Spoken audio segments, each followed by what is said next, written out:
बोलिए श्री प्राणनाथ प्यारे की जय, श्री सतगुरु महाराज जी की जय, श्री पन्नाथ धाम की जय, सर्व सुंदर साथ की जय। बंधु गुरु चरण को कुश प्रेम प्रणाम, अशुभ हरण मंगल धनि देव चंद्र जी नाम। श्री प्राणनाथ सतगुरु परम विनय करो प्रणाम, उभरे विकट कपाट सुमरन जिनके नाम। श्री राम रतन सतगुरु मेरे काटो सकल कलेश, चरणों में करो वंदना हृदय करो प्रवेश। श्री प्राणनाथ निज मूलपति सिर महराज शुभ नाम, तेज कुंवर श्यामा युगल को पल पल करो प्रणाम, पल पल करो प्रणाम। बोले श्री प्राणनाथ की जय, श्री सतगुरु महाराज जी की जय। सभी सुंदर शांत के कोटि कोटि प्रेम प्रणाम जी। प्रणाम प्रणाम। चलिए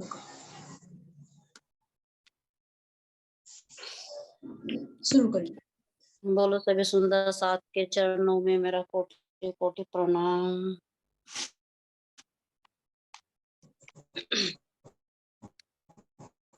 हमें भूल गई वतन को अपना, उससे गई वो अपना, उसे धाम की राह दिखा जाओ।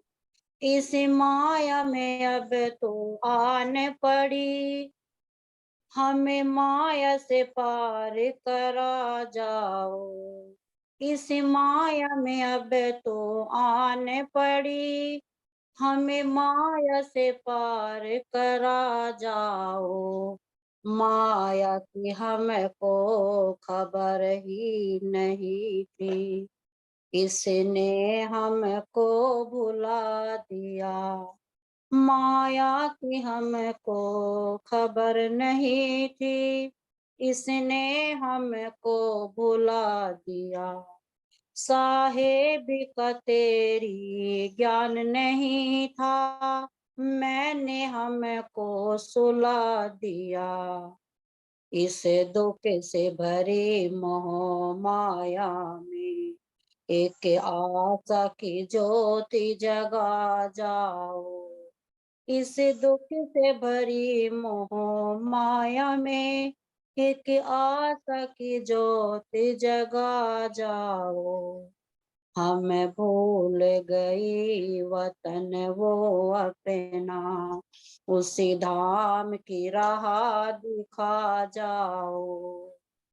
मझधार पड़ी से नैया को आकर उसे पार लगा जाना।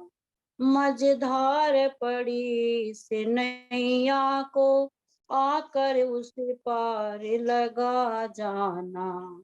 नैनों के खाली महलों में पिया आके अब तो समा जाना।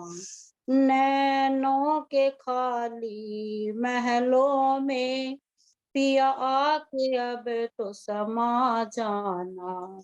मैं अंगना तेरी तुम धनी हो मेरे, अब संग में अपने ले जाओ। मैं अंगना तेरी तुम धनी मेरे, अब संग में अपने ले जाओ। इस माया में अब तो आन पड़ी, हमें माया से पार करा जाओ। इसे वतन वो अपना, उस धाम की राह दिखा जाओ। निज चरणों में मुझको जगा अब तो बस एक यही इच्छा मेरी। निज चरणों में मुझको जगा अब तो बस एक ही इच्छा मेरी। दर दर अब ना भटकाओ, आखिर मैं अंगना हूँ तेरी।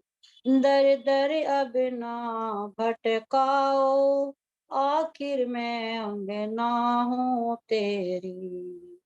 सखियों के रिश्ते को धनी आकर अब तो निभा जाओ।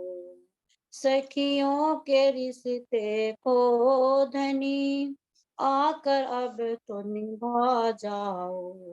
हम भूल गई वतन वो अपना, उसे धाम की राह दिखा जाओ। इस माया में अब तो आने पड़ी, हमें माया से पार करा जाओ। हमें माया से पार करा जाओ। बोलो सदगुरु महाराज की जय। जय हो। श्री प्राणनाथ प्यारे की जय हो। सुंदर साथ जी, अब वास्तव में सब अंगनाओं की यही इच्छा है कि इस माया से हटाकर धामधनी हम सबको अपने चरणों में लगा दें। तो अब सतगुरु महाराज जी का ध्यान करते हुए इसी वर्णना के साथ में अब हम चलते हैं अपनी प्रकट वाणी के अंदर। तो प्रकट वाणी में क्या वर्णन चला है, गांधी भाई और धनी देवचंद जी महाराज जी की बात है। तो इसमें क्या चल रहा है, अब चलेगी हमारी 91 चौपाई। सात सोहेत कियो अपार, सुफल कियो अपना अवतार। मैं से सुंदर बाई के चरणे रहूं, ये दया मुख किन विद कहूं। ये दया मुख किन विद कहूं। बोले श्री प्राणनाथ प्यारे की जय। तो सुंदर साथ जी हमारी इंद्रावती सखी जी क्या वर्णन कर रही हैं, उन्होंने आने वाली ब्रह्म आत्माओं की भी विशेष स्मृति। तो किसकी बातें बता रहे हैं इसमें, किस तरह से गांधी भाई ने धनी देवचंद जी की तो उनकी पहचान करके उनकी सेवा तो की, लेकिन सुंदर साथ जो आते थे चर्चा सुनने के लिए, उनकी भी वे बड़े भाव से बड़े चाव से सेवा करते थे। तो इसीलिए कह रहे हैं कि इस प्रकार जगत में अपना अवतार सफल किया। तो ये है अवतार जो गांधी भाई ने प्रकट करके ये दिखाया है। तो क्या कह रहे हैं कि गांधी भाई ने इस प्रकार जगत में अपना अवतरण सफल किया। तो देखिए यहाँ हम आए हैं तो क्या आए हैं, धनी का सुख का था वो इश्क का लाड लड़ाने के लिए। तो उन्होंने गांधी भाई ने सतगुरु की भी साक्षात पहचान करके उनकी सेवा की और साथ साथ में सुंदर साथ की भी सेवा। तो तभी तो यहाँ आना सफल है। अवतार का मतलब परम धाम से यहाँ का सूरता का आना। तो तभी तो अवतार यहाँ आना सफल हुआ है, जीवन सफल होगा जब हम अपने धाम धर्मी की पहचान कर सेवा करें।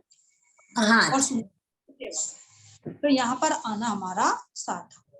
अगर ऐसे ही हम सोते हुए चले गए तो ये कह रहे हैं कि उस सुहागिन की रात तो व्यर्थ में गई जिसने अपने सुहाग का सुख ना, यानी अपने परमात्मा का सुख प्राप्त नहीं। तो ये भाई ने सर्वप्रथम लाभ लिया किसका, धनी जी की सेवा का और सुंदर साथ। श्री महराज स्वरूप में अवतरित ब्रह्म आत्मा इंद्रावती कहती है कि मैं भी सुंदर बाई श्री देवचंद के चरणों में रह। तो यहाँ पर प्रसंग किसका चल रहा है, अब श्री प्राणनाथ जी महाराज जी का, जिनके अंदर क्या है, जीव तो पहले पूर्व जन्म में थे मरु का जीव था, तन श्री महराज जी का था, लेकिन उनके अंदर आत्मा जो थी वो परमधाम की कौन थी, इंद्रावती, है ना। तो इनका जन्म कहाँ पर होता है, जामनगर में, गुजरात में। और हाँ। उनके पिता का नाम क्या था, केशव राय ठाकुर, और माता हाँ। का क्या नाम था इनके, धनभाई, है ना। तो ये 5 भाई थे, हरिवंश ठाकुर, गोवर्धन ठाकुर, शामलिया, मेहराज और सबसे छोटे हैं। इस तरह से ये चौथे नंबर के थे। तो विक्रम संवत कैसे हुए? ये आश्विन वदी, अब ये आश्विन वदी 14 रविवार के दिन प्रातः 9 बजे प्रकट हुए, विक्रम संवत 1675। तो ये शुभ दिन हमारे जीवन में कल का है। हाँ, कल है ना। तो ये इनका प्रकट दिवस है और तारतम वाणी की जो पधरावनी हुई थी वो भी, तो ये शुभ अवसर हमारे लिए कल है। तो इनका जब उस दिन क्या था, रविवार के दिन था और प्रातः 9 बजे ये प्रकट। तो प्रकट कैसे हुए? साक्षात ये पहले ही पात्र बन चुके थे, तो ये अपना परिचय कह रहे हैं, लेकिन फिर भी यहाँ आकर संसार की मर्यादा निभाने के लिए गुरु की शरण में जाना पड़ता है, गुरु बनाना पड़ता है। और शुरू में क्या थे, जैसे जैसे जीव की उन्नति होती चली गई तो वह आत्मा अपना बल प्राप्त करती चली। तो यहाँ पर कह रहे हैं अपनी वास्तविकता बताते हुए कि मुझ पर निजानंद, अच्छा, मैं श्री महराज स्वरूप में अवतरित ब्रह्मात्मा इंद्रावती कहती है कि मैं भी सुंदर बाई। सुंदर बाई किसके लिए? नैनी देवचंद महाराज जी के लिए, क्योंकि उनकी आत्मा का नाम श्री देवचंद के चरणों में रहती थी। यानी जिस तरह से वे कहते थे इस तरह से मैं चलती थी। इस मुख से उनके अनुग्रह का वर्णन में कैसे? तो क्या कह रहे हैं कि उनका जो अनुग्रह है, उनकी जो कृपा है, उस कृपा का मैं वर्णन किस मुख से? क्यों? क्योंकि वास्तव में सतगुरु की कृपा का वर्णन शब्दों में नहीं किया जा सकता। क्यों? कितनी उनकी मेहर। इंद्रावती जी ने तो खुद कहा है कि ये जो तन है ये सतगुरु के ज्ञान से मिलना है ना। और संतों ने भी कितनी गुरु की महिमा गाई है। तो ये तो वास्तव में सत्य गुरु हैं जो सत्य ज्ञान प्रकट करते हैं। कहते हैं कि यह तन विष की बेलरी, गुरु अमृत की खान, और शीश कटाए गुरु मिले तो भी सस्ता जाए। अगर ये करके भी सतगुरु मिल जाए तो भी सस्ता जाए। तो इस तरह से गुरु की पहचान कर कर उनकी महिमा का वर्णन नहीं किया जा सकता। दिन रात किस प्रकार सतगुरु की मेहर। तो ये इंद्रावती सखी ने जब इस मेहर का एहसास किया तो उसको वर्णन करने वो कह रही है कि मैं अवगुण पर अवगुण करती रही, लेकिन मेरे धनी सतगुरु के रूप में प्रकट होकर मुझे ऊपर मेहर ही मेहर करती रही। तो मैं गुनहगार हूँ, मैं अवगुणों की भरी हुई हूँ, और धनी सतगुरु क्या है? गुणों के भंडार, कृपया के साथ। तो इसलिए कह रही है कि इस मुख से मैं उनके अनुग्रह यानी उनके कृपा का मैं वर्णन कैसे करूं, कितनी उन्होंने मुझ पर मेहर की। कहियो ताको इंद्रावती नाम, ब्रह्म सृष्टि मिने घर धाम, मोह पर धनी हुए प्रसन्न, सौंपे धाम के मूल वचन, सौंपे धाम के मूल वचन। क्या कह रहे हैं? उन्होंने परम धाम की आत्माओं में मेरी परात्म का नाम इंद्रावती। तो देखिए सबसे पहले बड़ी मेहर तो यही देखिए गुरु की कि सतगुरु ने हमारी अपनी पहचान कराई कि मैं जी। तो इंद्रावती सखी को पहचान कराई कि तू परम धाम की है, नहीं तो यहाँ कौन पहचान कराते? कौन पहचान? अपनी ही पहचान नहीं है तो औरों की पहचान कौन करा सकता है? तो ये पहचान किसने कराई? ये सतगुरु महाराज जी ने। इंद्रावती, तो इसलिए उनकी पहचान वो कह रही है कि सर्वप्रथम उन्होंने परात्म का नाम इंद्रावती रखा कि मैं कौन हूँ? इंद्रावती। और फिर आगे क्या करते हैं? मुझ पर निजानंद स्वामी अत्यधिक प्रसन्न हुए, और प्रसन्न होकर क्या किया? उन्होंने अपने दिल के द्वार खोल दिए। और क्या कह रहे हैं कि प्रसन्न होकर क्या किया? जो उनके दिल में छिपे हुए रहस्य थे, क्या कह रहे हैं कि परम धाम के मूल वचनों की निधि, परम धाम के मूल वचनों की निधि प्रदान करते हुए मुझे तारतम की यानी मूल वचन रूपी खजाना देते हुए, परम धाम का ज्ञान देते हुए वो तारतम ज्ञान रूपी चाबी दी, जिस चाबी से वेदों के, शास्त्रों के, भागवत के, पुराण के, सब की ग्रंथों के सार खुलकर जो हद से और बेहद परम धाम तक का पूरा प्रकाश दृष्टिगोचर। तो ऐसे तारतम ज्ञान रूपी दृष्टि, तो यही तो असली मेहर होती है। कल भी बताया, परसों भी आया है कि आड़ी का लीला जीव के लिए थोड़ी देर के लिए विश्वास दिलाने के लिए होती है, लेकिन उससे वास्तविक जागरण नहीं होती। वास्तविक जागरण किससे होती है? जो सतगुरु के अंदर से निकला हुआ वो प्रकाश होता है, वो ज्ञान होता है। तो ऐसे ही कह रहे हैं कि मुझे मेरे सतगुरु महाराज जी ने मूल वचनों की निधि प्रदान करते हुए मुझे तारतम्य की शुद्धि की, ये तारतम्य क्या है, ये प्रकाश आखिर क्या है। अब क्या कह रहे हैं आगे? आदि के द्वार न खोले आज दिन, ऐसा हुआ ना कोई खोले हम बिन, सो कुंजी दई मेरे हाथ, तू खोल कर कारण अपने साथ।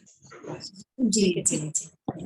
सतगुरु उन्होंने बताया कि आज तक आदि ज्ञान ग्रंथों के रहस्य एवं परम धाम का प्रवेश द्वार किसी ने नहीं नहीं खोला ही नहीं, खोल भी नहीं सकते। क्यों? परम धाम का द्वार तो धाम धनी का हृदय है, जो हाँ सतगुरु जी। के प्रकट करती है। तो परमात्मा के दिल के द्वार को कौन खोल सकता है? कोई भी नहीं। क्योंकि उनको सुध ही नहीं है, उनकी दिशा तक का नहीं पता है, तो उनके अंदर छिपे हुए रहस्यों को कौन उजागर कर सकता है? कोई नहीं कर सकता। यहाँ जीव के भी अंदर के रहस्य को नहीं उजागर कर सकते, क्योंकि इसके जीव के अंदर क्या छल, तो परमात्मा के अंदर की बातों को कैसे जान सकते हैं? तो परमात्मा खुद इंद्रावती जी के धाम हृदय में बैठकर इन रहस्यों को खोलेंगे। तो ये कह रही है कि आज दिन तक किसी ने भी इन ज्ञान ग्रंथों के रहस्य एवं परमधाम का प्रवेश द्वार किसी ने नहीं खोला। और क्या कह रहे हैं कि हमारे बिना कोई ऐसा न हुआ जो उन्हें प्रकट कर सके, हुआ ही नहीं आज तक। क्यों? क्योंकि ये है कि सब स्वपन की बुद्धि में है। जब अक्षर ब्रह्म को भी सुधि नहीं है तो फिर और कौन खोले, कौन बताए? तो यहाँ पर धामधनी ने खुद आकर अपना ज्ञान दिया, तब उनके प्रकाश में ब्रह्मात्माएं भी उसको खोल रही, उसको बता रही है, एक दूसरे को छेड़ा पकड़ पकड़ दिखा रही दिखा। तो इसलिए कह रही है कि उन्हें खोलने की कला रूप तारतम कुंजी उन्होंने मुझे सौंपते हुए। तो तारतम ज्ञान रूपी कुंजी कौन सी है? देखिए, ये तारतम मंत्र चाबी है, और इस चाबी से जब ये अज्ञानता रूपी ताला खुलता है, तारतम ज्ञान रूपी चाबी से अज्ञानता रूपी जो ताला खुलता है, और खुलकर जब अंदर प्रवेश करते हैं तो अंदर ना अनंत खुलाने लगते हैं। हर वेद शास्त्रों की वास्तविकता, परमात्मा की वास्तविकता, परम धाम की वास्तविकता, परमात्मा के दिल में कितने सागर उमड़ रहे हैं, कितने प्रेम के सागर, कितने इल्म के सागर, कितने मेहर के सागर, कितना उसका वर्णन किया जाए वो शब्दातीत है। तो उन सब का अनुभव होना प्राप्त हो जाए। तो लेकिन सर्वप्रथम क्या है? सतगुरु की चीज। सतगुरु कौन है? सतगुरु साक्षात परमात्मा। और जो जिस तन के अंदर, जिस आत्मा के ऊपर बैठकर धामधनी उस प्रकाश को प्रदान करते हैं, तो उस आत्मा को भी शोभा मिलती है, उस तन को भी शोभा मिलती है, क्योंकि वो तन भी पवित्र हो जाता है।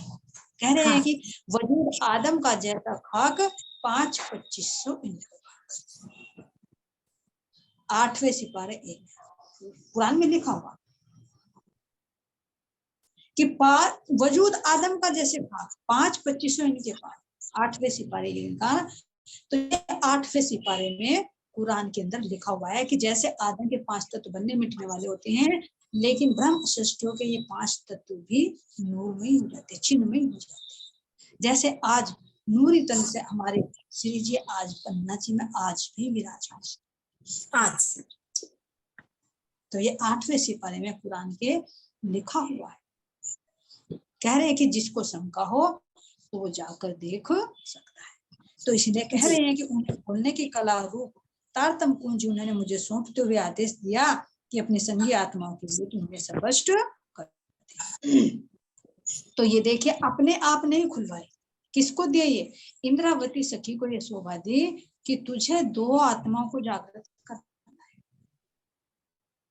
कौन कौन सी सखी को? शकुंतल और सकुमार, 2 सखियों को जागृत करना है। और जागृत कैसे करोगे? उनको इल्म देकर। तो तुम्हें मैं इल्म रूपी चाबी भी दे, क्यों? क्योंकि एक हिंदू धर्म में है, एक मुस्लिम धर्म में है। तो हिंदू धर्म से जागेगी वेदों के, शास्त्रों के, भागवत के, इन सब के गुण रहस्यों को खोल खोल कर समझाओगे तभी तो विश्वास करेंगे।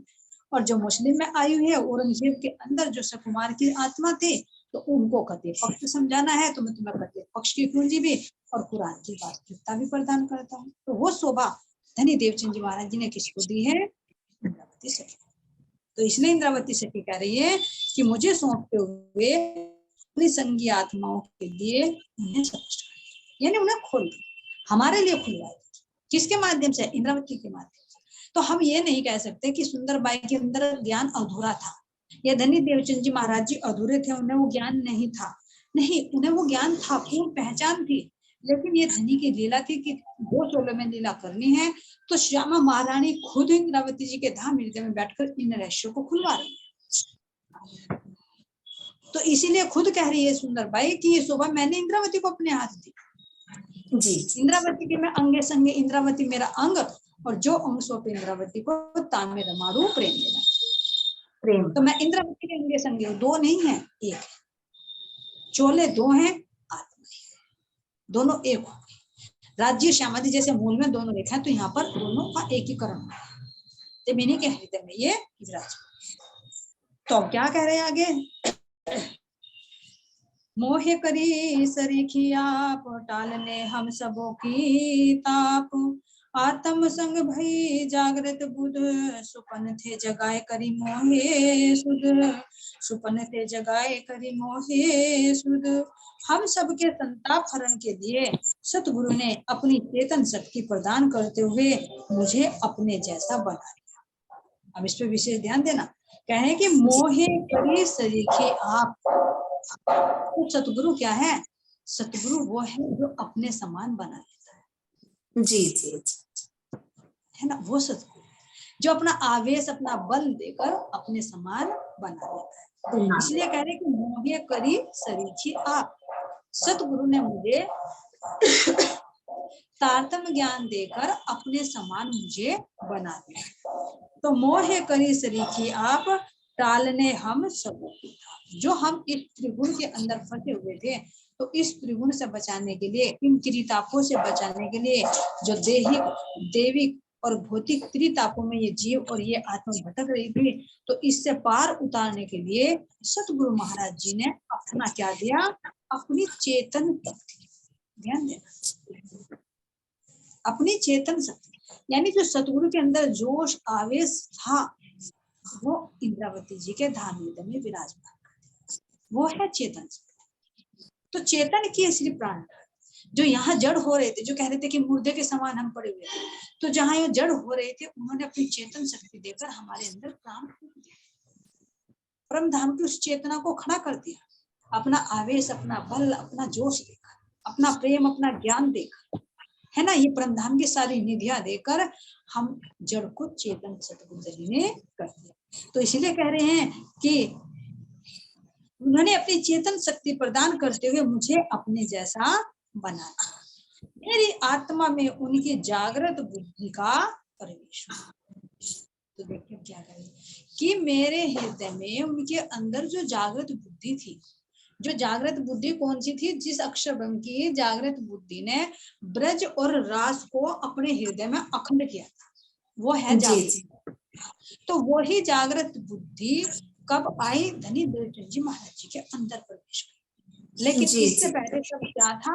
सौपन की बुद्धि, है ना। तो उस सौपन की बुद्धि में कह रहे हैं महाराज जी कि एते दिन त्रिलोक में होती जो बुद्ध सुपन, सो बुद्ध जी बुद्ध जागृत लेके प्रकट हुई नूतन। तो ये है जागृत। तो 5 तरह की बुद्धियां होती है। एक होती है सौपन की बुद्धि, जो नारायण की बुद्धि। दूसरी होती है ये जागृत बुद्धि, जिस जागृत बुद्धि ने ब्रज और रात को अपने चित्त में अखंड किया और फिर यानी देवचंद जी महाराज जी के अंदर समाया, जिसको असराफिल फरिश्ता भी बोलते हैं। तीसरी होती है जो बुद्धि होती है, वो होती है नूर बुद्धि, जिसे नूर मत कहा गया। तो वो नूर मत कौन सी है? जो जिस बुद्धि से ये धनी देवचंद जी महाराज जी के अंदर तारतम मंत्र का अवतरण हुआ। चौथे नंबर की बुद्धि होती है मूल बुद्धि। वो मूल बुद्धि किसकी है? आत्म की बुद्धि। और पांचवी होती है निज बुद्धि, वो निज बुद्धि होती है पर आत्मा। तो इस तरह से है, और ये वाणी में भी है अलग अलग बिखरी हुई चौपाई, इनको देखना है ना।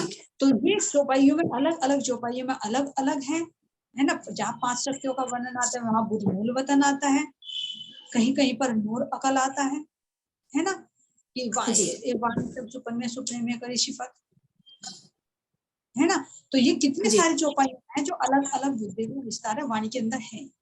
तो यहाँ पर किसका वर्णन कर रहे हैं?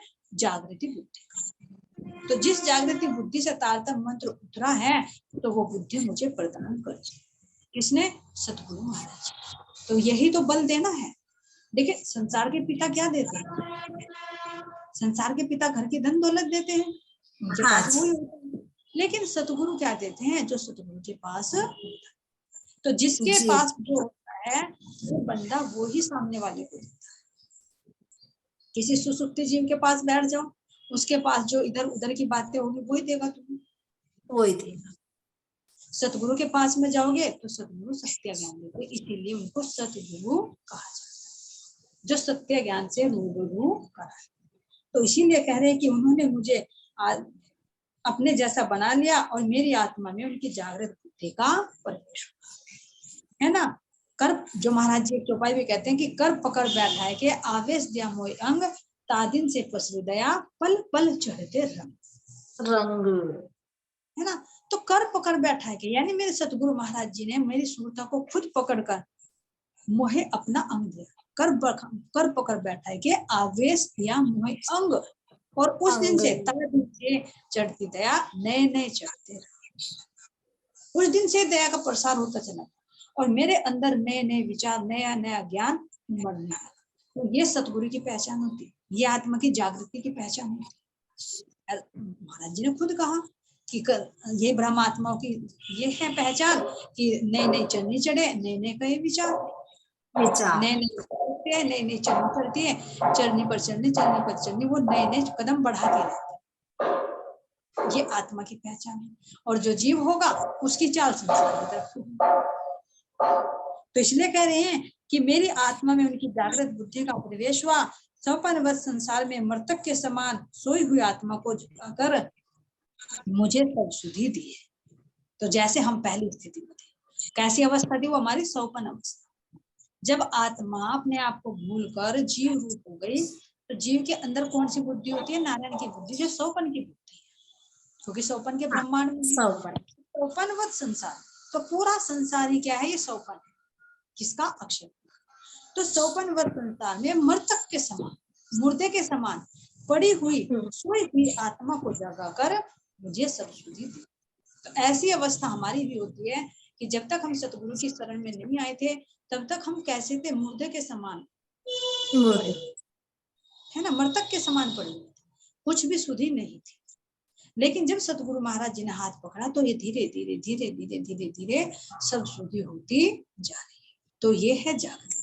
जैसे सोए हुए को अपने आसपास का कुछ भी नहीं पता, तो ओपन में लीन रहता है, असल तन का भी नहीं पता होता, असल घर का भी नहीं पता होता, असल संबंधी का भी नहीं पता, है ना। जो सौपन में देखता रहता है उसको सत्य मानता है। तो ऐसी ही स्थिति हमारी हुई। हम जब इस संसार में आए, जीव के ऊपर बैठे तो जीव रूप हो गए, इस घर को अपना घर समझने लगे, उस घर की सुधि नहीं।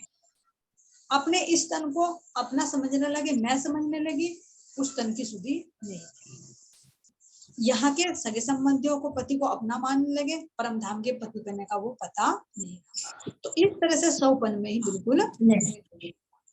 लेकिन सतगुरु महाराज जी ने तारतम्य ज्ञान का प्रकाश दिया तो पहचान हुई कि यहाँ का संबंध तन का संबंध है और आत्मा का संबंध परमात्मा। ये छोड़कर क्यों जाएगा? अगर अखंड संबंध है तो पहला कहाँ थे? क्यों नहीं मिले थे साथ? अखंड संबंध है तो फिर साथ जाते क्यों नहीं? आगे पीछे क्यों जाते हैं? तो यानी यहाँ तो कुछ दिन का साथ निभाना होता है, और जो अखंड संबंध है वो आत्मा का परमात्मा है। तो ये सब सुधि कब पता चली? जब सौपन से जब जागृत हो जाती। तो इसी तरह से इंद्रावती कह रही है, और ये सबकी है। इंद्रावती सखी तो हमें प्रकाश दे बता रही है कि तुम देखो तो ये स्थिति सबकी बनती है कि किस तरह से हम मृतक के समान पड़े हुए थे और किस तरह से धामधनी ने अपना तारतम्य ज्ञान का प्रकाश देकर हमें जगाया और जगाकर सब पहचान करा।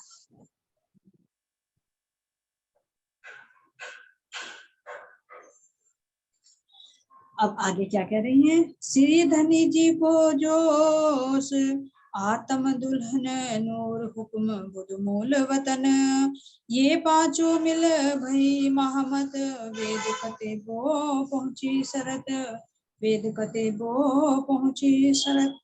अब मुझ इंद्रावती के आत्मा में पर ब्रह्म परमात्मा का आदेश। अब ये पांचों शक्ति यहाँ पर इनके अंदर विराजमान होगी। क्या कह रही है? ब्रह्म परमात्मा का आदेश, जिस आवेश से परम धाम के सारे गूढ़ रहस्य खुलते हैं, परम धाम की सारी सुधि, तो ब्रह्म परमात्मा का आदेश। अब दूसरा क्या कह रहे हैं? आनंद अंग श्यामा जी की शक्ति, जो श्यामा जी की शक्ति ननी देवचंद जी महाराज जी के अंदर क्रिया कर रही थी, वही शक्ति इंद्रावती जी की आत्मा में आकर विराजमान। अब क्या कह रहे हैं? अक्षर ब्रह्म का नूर, जो कहा है कि आत्म धनी का जोश और ब्रह्म का नूर, यानी नूर यानी अक्षर ब्रह्म का।